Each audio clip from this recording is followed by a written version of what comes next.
This is Frank Fortunato with CATEX TV in Princeton, New Jersey. Today is Friday, September 16, 2011.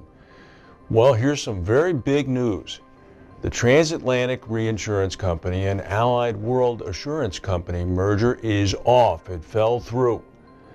Transatlantic and Allied World have mutually terminated the merger agreement they agreed to back in June. They also announced that Bob Orlick will resign as Chief Executive Officer of Transatlantic. He's going to be having his place taken by Michael Sapner. Sapner is currently the Chief Operating Officer.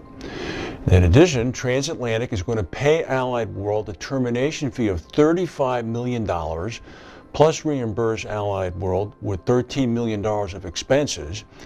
It will also pay Allied World about another $67 million if it enters into a competing merger agreement before next September of 2012. That's about $100 million plus.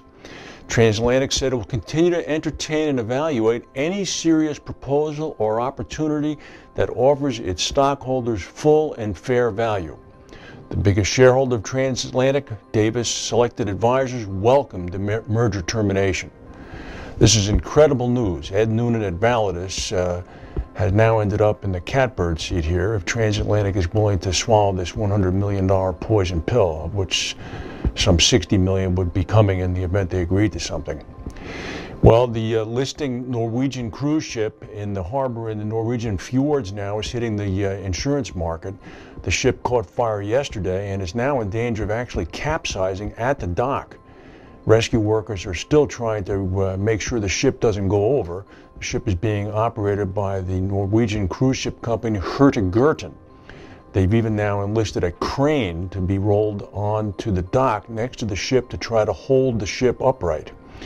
The ship's insurance policy is being managed by mutual marine insurer Assurance Forsikring Guard.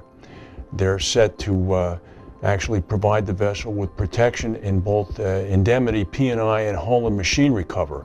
It's likely that both are going to be triggered. The ship is classified by Lloyd's as a roll-on, roll-off, built in 1994 in Germany. Stuart Beatty has left his position as managing director of Aon Benfield's Asia PAC operations, according to Inside FAC. Will Gardner, head of Aon Benfield's Analytics Asia Pacific, based in Sydney, Australia, is also understood to have left his post, although his position, his departure is thought to be unrelated. Marsh has named former Aon CIO Bill Perrone as his Chief Operating Officer. In an interim stop between Aon and Marsh, Perrone had stopped at State Farm. He was a senior vice president and part of the office of the chairman. And finally, in Canberra, Australia, a massive chemical fire that began early this morning has finally been put under control. Australian firemen expect to put it out tomorrow. The fire broke out in Energy Services International, a chemical factory in the suburbs of Mitchell in northern Canberra. Flames were as high as 600 feet. As many as 20 to 30 explosions were heard around 2:30 a.m., with a very large explosion occurring at 1:25. That's the news for today. If we have any breaking news, we'll come back and tell you. Have a good weekend, and we'll see you Monday.